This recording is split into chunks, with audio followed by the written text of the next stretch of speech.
अस्सलाम वालेकुम। I am Chaudhry Shahad. हम आज डिस्कस करेंगे इंटरव्यू के हवाले से ट्रांसमिशन लाइन के टॉपिक, क्योंकि एनटीडीसी का इंटरव्यू हो या किसी भी ऑर्गेनाइजेशन का इंटरव्यू हो तो transmission line is a important topic. तो और ख़ुसूसी जो एनटीडीसी के लिए जो है वो ये मोस्ट इम्पॉर्टेंट टॉपिक है। तो इससे जो हम आज स्टार्ट करेंगे, सबसे पहले जो है वो आप चैनल को सब्सक्राइब कर लें, electrical test preparation by Chaudhry Shahad. इसमें हम जो है वो हांडा, बीएल थराजा, वीके मेहता के जितने भी चैप्टर्स हैं उनको डिस्कस करेंगे, और इंटरव्यू के हवाले से जितने भी लेक्चर होंगे, जिसमें हम पहले ट्रांसमिशन लाइन कर रहे हैं, इसके बाद हम ट्रांसफार्मर को डिस्कस करेंगे, उसके बाद ट्रांसफार्मर की टाइप्स, उसके बाद उसके टेस्ट जितने भी हैं, और जितने भी जर्नल टॉपिक हैं जो कि एनटीडीसी के हवाले से हमने कवर करने होते हैं, उन सब को डिस्कस किया जाएगा। तो चलें ट्रांसमिशन लाइन से डिस्कस करते हैं। सबसे पहले जो इंटरव्यू में क्वेश्चन होता है ट्रांसमिशन लाइन के हवाले से, तो हम स्पेसिफिकेशन तो बाद में डिस्कस करेंगे जिसमें क्लासिफिकेशन होती है। तो हम डायरेक्टली आते हैं टॉपिक पे, main components of overhead line. कि आप ट्रांसमिशन लाइन के जब मेन कंपोनेंट्स बताएं तो आपको पता है कि सबसे पहले जो कंपोनेंट होता है वो कंडक्टर होता है, क्योंकि कंडक्टर के ज़रिए हम जो है वो सप्लाई ट्रांसफ़र करते हैं, इलेक्ट्रिसिटी ट्रांसफ़र करते हैं from source to load end. Conductor which carry electric power from sending end station to the receiving end station. उसके बाद सपोर्ट होती है, जिसको हम सपोर्टिंग टावर्स यूज़ करते हैं ट्रांसमिशन लाइन के लिए, जो कि कंडक्टर को सपोर्ट प्रोवाइड करता है और इंसुलेट करता है अर्थ के साथ। सपोर्ट विच में pole or tower and keep the conductor at suitable level above the ground. उसके बाद इंसुलेटर होते हैं। इंसुलेटर का क्या काम करता है, क्योंकि आपका जो टावर होता है वो ग्राउंड होता है और आपके कंडक्टर को टावर से भी इंसुलेट करना होता है, तो उसके लिए जो है वो इंसुलेटर यूज़ होते हैं, which are attached to a support and insulate a conductor from the ground. और उसके बाद क्रॉस आर्म होते हैं which provide a support to insulator, के इंसुलेटर को भी हमने सपोर्ट करना होता है, तो उस इंसुलेटर को सपोर्ट करने के लिए क्रॉस आर्म यूज़ होते हैं। ये भी अक्सर इंटरव्यू में क्वेश्चन हो जाता है, क्रॉस आर्म किस लिए यूज़ होते हैं। तो क्रॉस आर्म आपने याद रखना है कि इंसुलेटर को सपोर्ट करने के लिए यूज़ होते हैं, ठीक है। उसके बाद दूसरे कंपोनेंट्स हैं, जैसे फेज़ प्लेट है, डेंजर प्लेट है, अर्थ वायर यूज़ होती है, एंटी क्लिम्बिंग वायर यूज़ होती है, और डैम्पर्स यूज़ होते हैं। तो ये आपके जो है वो ट्रांसमिशन लाइन के जो है वो मेन पार्ट्स हो गए। अब वन बाय वन की डिटेल है आगे। सबसे पहले कंडक्टर जो ट्रांसमिशन लाइन में यूज़ होता है उसकी कौन कौन सी प्रॉपर्टीज़ यूज़ होनी चाहिए। हम इसमें जो है वो जब हम ये लेक्चर कंडक्ट कर रहे हैं, इसमें जस्ट मैं आपको इम्पॉर्टेंट टॉपिक्स और इंटरव्यू में किस तरह इसका क्वेश्चन यूज़ होता है, ठीक है, मैं ये डिस्कस कर रहा हूँ। इसमें आप अगर डिटेल से भी इसको पढ़ना चाहें तो आप पढ़ सकते हैं, लेकिन मैं इसके जस्ट इम्पॉर्टेंट जो है पॉइंट्स वो डिस्कस कर रहा हूँ। इसके बाद कंडक्टर की जो प्रॉपर्टीज़ कौन कौन सी होती है, ये क्वेश्चन होता है। हाई इलेक्ट्रिकल कंडक्टिविटी होनी चाहिए, जो कि कंडक्टर हम ट्रांसमिशन लाइन में यूज़ करते हैं, उसकी हाई इलेक्ट्रिकल कंडक्टिविटी होनी चाहिए। High tensile strength in order to withstand mechanical stress, उसकी टेंसाइल स्ट्रेंथ हाई होनी चाहिए। Low cost so that it can be use for long distance. Low specific gravity so that weight per unit volume is small, के उसका जो wait हो वो भी small होना चाहिए। तो ये जो है वो चार प्रॉपर्टीज़ हो जो कंडक्टर यूज़ होता है ट्रांसमिशन लाइन में, उसकी ये प्रॉपर्टीज़ हैं। उसके बाद नेक्स्ट टॉपिक है स्टील कोड एलुमिनियम कंडक्टर, जिसको हम ACSR भी बोलते हैं। अब रीज़न ये होती है कि अगर हम एलुमिनियम को हम ट्रांसमिशन लाइन में प्रेफर इसलिए करते हैं कि इसका जो वेट है वो कॉपर से कम होता है, और जब हम इसका लॉन्ग स्पैन यूज़ करते हैं तो इसमें जो है वो कंडक्टर में इतनी ज़्यादा स्ट्रेस नहीं होती है एलुमिनियम की, लेकिन एलुमिनियम की जो टेंसाइल स्ट्रेंथ है वो बहुत कम होती है। तो इसलिए जो है वो बहुत ज़्यादा जो हमारे लंबे स्पैन होते हैं वहाँ पे हम एलुमिनियम को यूज़ नहीं कर सकते, तो वहाँ पे हम aluminium core steel reinforced conductor use करते हैं। उसको देखते हैं कि due to low strength of aluminium conductor produce greater sag. This prohibited their use of large span and make them unsuitable for long transmission line. In order to increase the tensile strength, the aluminum conductor is reinforced with the core of galvanized steel wire. The composite conductor that obtained is known as steel cored aluminum conductor भी बोलते हैं, और and is abbreviated as ACSR conductor. Aluminium conductor steel reinforce. आपने ACSR की जो full form है ये भी याद रखनी है, वो भी अक्सर पूछ लेते हैं जी। ACSR कंडक्टर, अब ये होता है कि आम तौर पे ऑल एल्यूमिनियम अलॉय कंडक्टर भी यूज़ होते हैं, जिसमें जो है वो पूरा ही कंडक्टर एल्यूमिनियम का होता है, ठीक है। और ये ACSR की फुल फॉर्म आपको पता होनी चाहिए। और अब दूसरा ये भी पता होना चाहिए कि जो स्टील वायर हम यूज़ करते हैं, आमतौर पर ये पूछ लेते हैं कि जो कंडक्टर में स्टील वायर होती है उसका मकसद क्या होता है ACSR में। तो वो जो स्टील वायर होती है वो बेसिकली उसकी टेंसाइल स्ट्रेंथ और उसकी जो मैकेनिकल स्ट्रेंथ है कंडक्टर की, वो इंक्रीज़ करने के लिए हम यूज़ करते हैं। लेकिन जो आपका जो करंट है मेजरली वो आपका एल्यूमिनियम में ही फ़्लो करता है, एल्यूमिनियम कंडक्टर में ही फ़्लो करता है। उसके बाद आमतौर पे जो कुछ कंडक्टर हैं वो क्या कॉपर के नहीं, कैडमियम कॉपर के भी जो है वो बनाए जाते हैं। ये भी क्वेश्चन आ सकता है, पूछ सकते हैं कि वो कैडमियम कॉपर कौन सा होता है। कि ऐसा the conductor material now being employed in certain cases is copper alloyed with cadmium. The addition of 1 to 2% cadmium copper increase the tensile strength. हम कैडमियम कॉपर किस लिए यूज़ करते हैं कि वो जो कॉपर कंडक्टर से उसकी टेंसाइल स्ट्रेंथ है वो ज़्यादा होती है, just addition of 1 to 2% cadmium. but about 50 tensile strength by about 50%, their conductivity is only reduced by 15% below the pure conductor। तो उसकी जो कंडक्टिविटी है वो जस्ट 15% ड्रॉप होती है, लेकिन उसकी टेंसाइल स्ट्रेंथ 50% इंक्रीज होती है। तो इसलिए हम प्योर कॉपर के कंडक्टर की बजाय कैडमियम कॉपर के जो कंडक्टर हैं वो यूज़ करते हैं। अब ये था कंडक्टर का जो पहला कंपोनेंट था ट्रांसमिशन लाइन का कंडक्टर, ये उसकी डिटेल थी। अब जो लाइन सपोर्ट है वो जो दूसरा कंपोनेंट है ट्रांसमिशन लाइन का, जिसमें हम जो है वो पोल्स भी यूज़ करते हैं, RCC पोल यूज़ करते हैं, टावर यूज़ करते हैं और वुडन पोल यूज़ करते हैं। लाइन सपोर्ट क्या होती है? The supporting structure for overhead line conductors overhead line conductor are various types of poles and tower is called line support।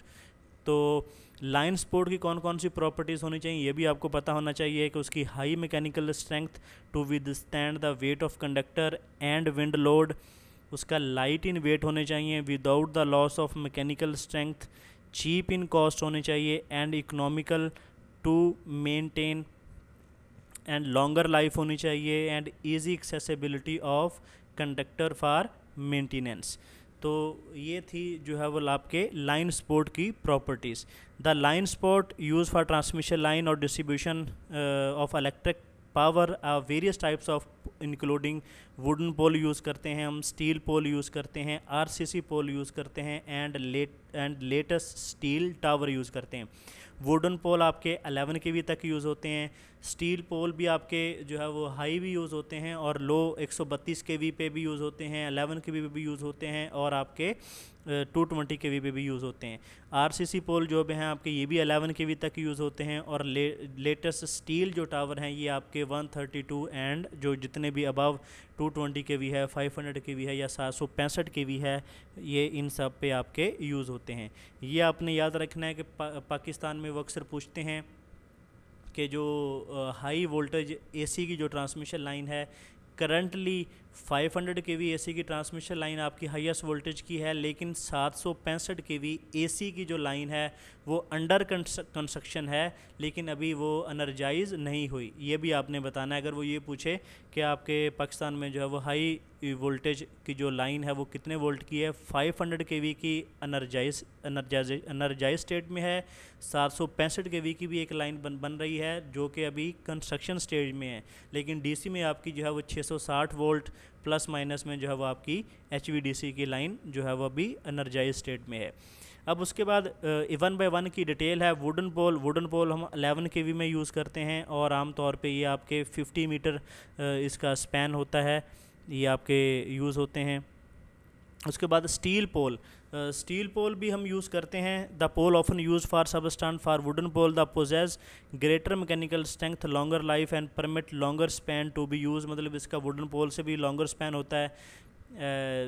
Such pole are generally use for distribution purpose in cities। The type of support need for galvanize or painted in order to prolong its life. हम galvanize क्यों करते हैं, galvanising क्यों करते हैं steel पोल की? Basically उसको जो है वो उसकी लाइफ इंक्रीज़ करने के लिए और उसको जंग वगैरह से बचाने के लिए हम उसकी गैल्वेनाइजिंग करते हैं। स्टील पोल की भी 3 टाइप हैं, रेल पोल हैं, ट्यूबलर पोल हैं और रोल्ड स्टील जॉइंट्स हैं। अब ये अक्सर क्योंकि एनटीडीसी ट्यूबलर पोल भी यूज़ करता है, ये अक्सर पूछते हैं कि जो ट्यूबलर पोल कौन से होते हैं? जो pole use in the form of pipe, ये बेसिकली पाइप की फॉर्म में होते हैं, इनको ट्यूबलर पोल बोला जाता है। और उसके बाद ये पोल यूज़ कहाँ पे होते हैं? जहाँ पे आपकी आबादी ज़्यादा होती है और वहाँ पे आपको जो रिक्वायर्ड स्पेस है वो कम होती है, तो वहाँ पे हम ट्यूबलर पोल यूज़ करते हैं, जो स्टील टावर यूज़ नहीं करते। क्योंकि आपको पता है कि जो स्टील टावर है उसकी 4 लेग्स होती हैं और उसके लिए जो है वो जगह भी काफ़ी ज़्यादा रिक्वायर्ड होती है, तो वहाँ पे हम जो है वो ट्यूबलर पोल यूज़ करते हैं। ट्यूबलर पोल जो है वो इन दी फॉर्म ऑफ पाइप होते हैं, ठीक है। और ये अक्सर आपसे इंटरव्यू में क्वेश्चन होगा कि ट्यूबलर पोल को क्या होते हैं, तो ये आप गूगल से जो है वो इसकी डिटेल भी आपने देख के जाना है। और उसके बाद ये आपको पता होना चाहिए ये यूज़ कहाँ पे होते हैं? जहाँ पे आपकी आबादी ज़्यादा होती है और आपकी जगह कम होती है, तो वहाँ पे हम ट्यूबलर पोल यूज़ करते हैं। आरसीसी पोल जो है ये भी आपके 11 केवी में यूज़ होते हैं। स्टील टावर आपके 132 केवी 220 केवी और 500 केवी में जो है वो आप सिंगल सर्किट और double circuit steel tower use करते हैं। देन तीसरा जो पार्ट होता है आपका ट्रांसमिशन लाइन के कंपोनेंट का, वो इंसुलेटर होते हैं। इंसुलेटर क्या है? In the overhead line conductor should be supported on the pole or tower in such a way that current from conductor to do not flow to earth through support. Line conductor must be properly insulated from the support. This is achieved by securing line conductor to support within the help of insulator. The insulator provides necessary insulation between the line conductor and support that must prevent any leakage current from conductor to earth. कि ऐसा instrument जो कि conductor को जो steel tower है उससे insulate करता है और प्रिवेंट करता है any leakage current from conductor to the ground, के उसको हम जो है वो इंसुलेटर बोलते हैं। बेसिकली इंसुलेटर का काम क्या होता है कि आपके कंडक्टर को जो है वो स्टील टावर से इंसुलेट करना, और क्रॉस आर्म का मकसद क्या होता है कि आपके जो इंसुलेटर्स हैं उनको सपोर्ट करना, तो ये आपके इंसुलेटर का काम होता है। उसके बाद इंसुलेटर की प्रॉपर्टीज़ हैं। इंसुलेटर की प्रॉपर्टीज़ कौन कौन सी होनी चाहिए? कि हाई मैकेनिकल स्ट्रेंथ उसकी होनी चाहिए in order to withstand conductor load and wind load. उसकी high electrical resistance of insulator material होनी चाहिए in order to avoid leakage current to earth. High relative permittivity of insulator material होनी चाहिए in order to that dielectric strength is high. The insulator material should be non-porous, free from impurities and crack, otherwise the impurities will be lowered, permittivity will be lowered. उसके बाद पांचवी property उसकी होनी चाहिए कि high ratio of puncture strength to the flash over. Puncture का मतलब क्या है? कि आपका जो इंसुलेटर है वो फ्लैश ओवर हुआ उस पर, और उसमें जो है वो कोई या तो क्रैक आ गया या वो टूट गया। फ्लैश ओवर वोल्टेज क्या होता है? कि फ्लैश ओवर में जस्ट वो उसके ऊपर फ्लैश हो गया और उसके ऊपर जो कार्बन है वो आमतौर पे आ जाता है, जिसकी वजह से उसमें जो नेक्स्ट भी अगर उसको दोबारा यूज़ करेंगे तो अगेन फ्लैश ओवर होता है। उसका मतलब high puncture to flash over voltage, कि आपका इंसुलेटर पंक्चर ना हो, फ्लैश ओवर हो जाए तो वो फिर भी चल जाता है, लेकिन अगर पंक्चर हो जाए तो फिर उसको जो डिस्क पंक्चर हो जाए वो निकालनी पड़ती है। The most commonly used material for insulator of overhead line is porcelain. हम आम तौर पे जो है वो पोर्सिलीन से जो हमारे इंसुलेटर बने होते हैं, लेकिन ग्लास के भी बने होते हैं। ये आपने याद रखना है। मैं जो नेक्स्ट टाइप्स हैं वहाँ पे बताऊँगा जो ग्लास इंसुलेटर हैं वो किस लिए यूज़ होते हैं। तो उसके बाद porcelain is produce by firing at high temperature mixture of kaolin feldspar and quartz, तो ये इंपॉर्टेंट नहीं है। It is stronger mechanical than glass, give less trouble for leakage and is less affected by chance changes of temperature. तो बस आपको ये पता होना चाहिए कि जो आपके हम मोस्टली यूज़ करते हैं इंसुलेटर, वो किस मटेरियल से बने होते हैं, वो पोर्सिलीन से बने होते हैं। तो हम इंशाल्लाह जो टाइप्स ऑफ इंसुलेटर हैं वो नेक्स्ट लेक्चर में डिस्कस करेंगे। तो ये था हमारा इंटरव्यू के हवाले से, प्रेपरेशन के हवाले से इंशाल्लाह पहला लेक्चर है। हम इसी तरह जो है वो इस सीरीज़ को कंटिन्यू करेंगे जब तक जो है जितने भी इम्पोर्टेंट टॉपिक हैं एनटीडीसी के इंटरव्यू के हवाले से वो कंप्लीट नहीं हो जाते। तो वीडियो अगर अच्छी लगी हो तो वीडियो को लाइक करें, कमेंट करें और शेयर करें, और चैनल को सब्सक्राइब कर लें ताकि आने वाली वीडियोज़ के आपको नोटिफिकेशन मिलते रहें।